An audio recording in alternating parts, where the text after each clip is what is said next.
Masaya po nating ipinagdiriwang ngayon ang mga taong mapapalad sapagat ngayon ay i-enjoy nila ang tagumpay sa kalangitan. Sila po yung mga santo, ang mga banal na pinagdiriwang natin ngayon. Mapalad po sila hindi dahil sa naging successful o nagpayaman sila nang sila nabubuhay pa. Mapalad sila dahil sila ay naghirap. Mapalad sila dahil sila ay nagsakripisyo. Mapalad sila dahil sila ay nag-alay ng kanilang buhay. Mapalad sila dahil sila ay inusig, sila ay sinaktan bilang pagkikisa nila sa ating Panginoong Hesukristo.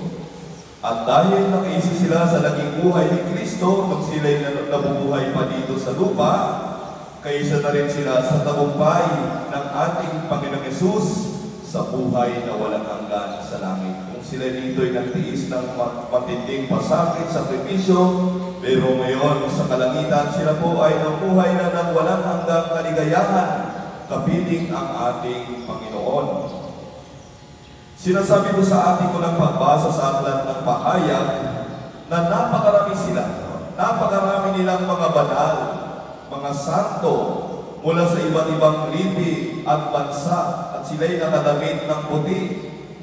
At mapalad sila dahil sa kanilang pinagdaan ng hirap, pag-uusig at sakripisyo alang-alang sa pananampalataya, sila ay nilinis ng dugo ni Jesus. Kaya si Jesus rin ang nagkaloob sa kanila ng tagumpay na ngayon ay kanilang tinatamasa sa kalangitan. Mga kapatid, nagiging mapalad tayo kung sa kabila ng ating kahirapan at mga pasakit, tayo ay nananatili kay Kristo nakakapit. Ganyan ang mga banal. Dahil sa kabila ng tukso ng kayamanan at karangyaan, mas pinili nilang maging mahirap para kay Kristo. Sa kabila ng komportable at safe na ino-offer ng mundo, mas pinili nilang magsakripisyo para kay Kristo. Sa kabila ng insurance na binibigay ng sanlibutan, sapat na sa kanila ang pananalig kay Jesus. Sa kabila ng pamana ng kaloob ng mundo, mas gusto nilang manahin ang kaharian ng Diyos.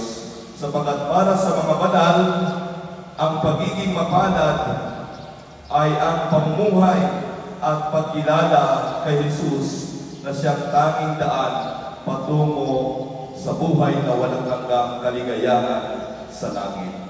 Sa ating Ebanghelyo po ngayon, tinuturo ni Jesus sa atin na tayo ay mapalad sa ating pagiging aba, nahahapis, nagpapakababa, masunurin, mahabagin, malinis ang puso, at maging sa pagtanggap ng mga pang-uusig laban sa atin.